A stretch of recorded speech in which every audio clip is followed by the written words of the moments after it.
than a bye week. Are you pleased with what you saw from their accountability and the way they practiced last week? Oh yeah. And, we did not play, well at North Carolina on either side of the ball.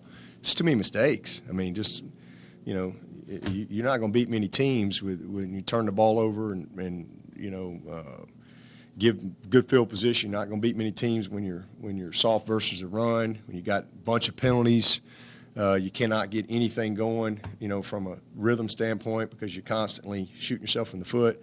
And I'm just talking about things we control. All right, that's not. You don't want to take anything away from the opponent because you got to give them credit. They had a good plan, made good plays, played tough, played clean. Played a very clean game. They had been turning it over, no turnovers. I mean, they did a good job. They milked the clock. They had the ball for the whole fourth quarter, 11 minutes and 3 seconds. So it was a good formula for them. But so you give them credit. But the things that we control, that's what we got to do. We say don't lose to Clemson, and to be honest with you, we did lose to Clemson, but we still won the game, and so that's a positive. That we don't have to play perfect to win, but we need to play well, and we've played well. The first 4 games, I thought we played well. Didn't have very much adversity. We had a little adversity here or there in some pockets in games that we responded well to, but we really didn't have a fourth quarter in those first 4 games that anybody was sweating. We had control of the games. So from that standpoint, it's a little bit of there's a positive there too. So how you going to respond?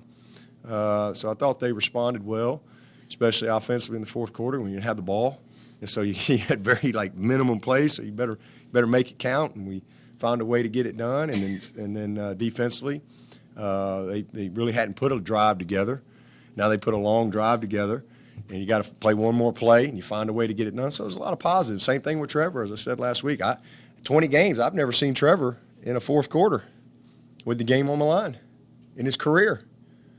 He didn't play much. I don't think he played maybe at all in the fourth quarter of A&M last year. I don't even know if he played much in the second half. And then he obviously wasn't in the game past the second quarter of the Syracuse game. So I'd never seen him. And he didn't have a great game. And so just that part of it there was a lot of positives that came out of that. Just the leadership, the moxie, the will to win, guts, on the road, the whole world's against you. You're just like, man, how are we going to battle through this? And so there were some real positives that I think we can build on.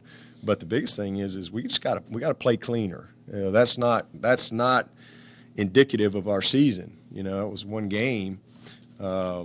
So guys were eager to get back to work, and a lot of accountability in this team. We got really good leadership. Now, again, we're really young.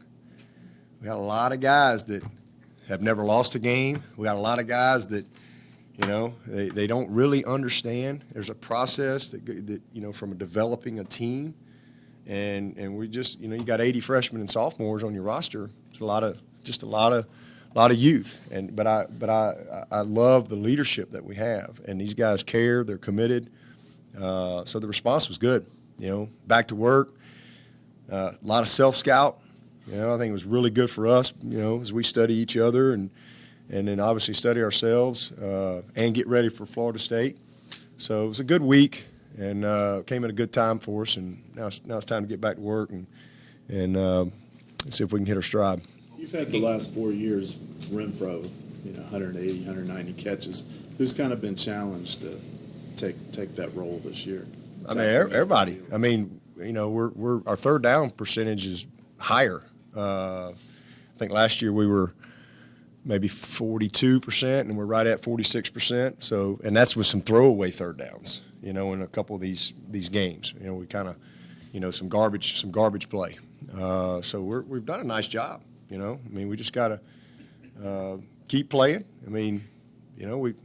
Omari, he's only played 2 games. That first game up there at Syracuse, had 2 touchdowns and pretty dang productive. One of them was about 90. And then he didn't play hardly at all against Charlotte. Maybe a quarter or so, and then we get up there last week. So he's really only played 2 games. But Amari and and Ross and T and Overton. You know, those are the main four guys right now. And then our backs, you know, everybody's a part of it. Trevor Lawrence. So we're going to be all right. Coach, you had the bye week to rest everybody up and heal them up. Can you update us on Tanner Muse and how everybody's doing as far as getting all the nicks and bruises? Yeah, it was a very clean injury report yesterday, which was good to see. So guys were feeling good, and everybody was back at it. Obviously, Blake Vincent is gone, and then we did Matthew Maloney's surgery Friday. He had his surgery, but outside of those two guys, you know, everybody's back and ready to go. You do a good job of trying to control the noise from the outside, making sure it doesn't penetrate in here. But do you think those outside these walls hold you to a standard that's impossible to possibly meet? Man, I don't even think about it. You know, the Bible says, "As a man thinketh, so is he." So we control things from the inside out. You know, if you try to live your life from the outside in, I mean, and a lot of people do that, whether it be individually. You know, they live their lives from the outside in. Oh, what do people think of me? How's my hair today? Oh God, I got a pimple on my cheek, or and they're always feeling judgment. Or you're a team, and you're affected by the outside. You're never going to be great. You know, I think individually, like I said, as the Bible says, as a man thinketh, so is he. So that means it's about how I think. And we always say, don't let anybody walk between your ears with their dirty feet, right? That's just, you know, do you control that? So if you got to focus on the things that you control. When you focus on the things that you don't control, those things control you, right?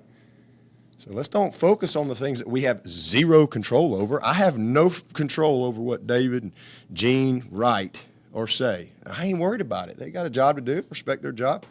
But if I'm worried about what other people say, then I'm distracted. I'm not inside out. So I just think that's very important, is to think the right way. And when you're dealing with young people, I think that's very important. You know, our program blossomed from the inside out, not from the outside in. You know, one of the first things I said when I got the job, I came in and I wrote down all the things that we had never done, all the things that hadn't done in forever, and all the things that people said we could never do. And I said, you know how we change that? From the inside out. All right, is go to work, one day at a time, do your best, be about the right things, and don't get distracted by stuff that doesn't matter. You know, everybody's got an opinion. Everybody, you know, most people really don't understand and really don't know, so don't sit around and judge those people. I mean, it just doesn't matter. You know, you just focus on the things that you control, and you know, again, you blossom from the inside out, and that's just what we try to focus on, and not be affected by that. How hard is that to harness with such a young team, though? Well, I mean, it's something that that's the world we live in. So it's not. I don't think you harness. You just teach. I just think you teach, you educate, you communicate every single day. You got 120 young people who have families and friends and social media and all these things, and it's so just part of it. Yeah, but I like it. I'm glad that we got people that have an opinion on Clemson. I think that's great. You know, that means we matter. You know, our program matters, and it's good that people are talking about Clemson, good or bad. You know, they stink. They're great. You know, whatever. It doesn't really matter. What matters to us is just playing well. You know, but you know, I mean, it's fun too. I mean, I had open week, so I went back out to the shed this week, and I took the tarp off the Roy bus. Just took it off. You know, I thought we were off the Roy bus for a while. I just took it off, pumped the tires back up, gave it a bath, a little oil change, ran down there to the $5 oil change, fluffed up the seats a little bit. We're back on the Roy bus, man. I mean, here we go.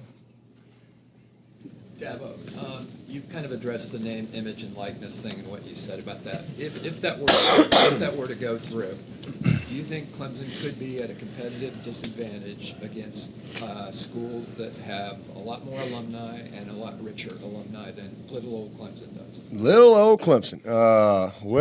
I mean, we've probably been at a disadvantage for a long time around here, little old Clemson. If you look at alumni and all those things, but we've found a way to blossom from the inside out. And so, again, not worried about things we don't control. And I there's no way for me to answer that because I have no idea. There's a lot of positive that could come from it. I have no idea. We'll just have to kind of let all the smart people figure it all out, and then I can have an educated answer. But until that happens, it's just a waste of my time. I get ready for Florida State. That's my reality. The decision to play more dime, has that impacted the growth of this team and the learning curve in terms of stopping the run and being as physical as you talked about earlier? No, I think we're top 10 in the country in stopping the run. I think we're giving up 12 points a game. We've played 5 games, better teams than we played last year after 5 games, better opponents, and we're giving up 12 points a game. Last year we were giving up 16 points a game with all them miracle people that we had. So, I mean, that kind of answers it.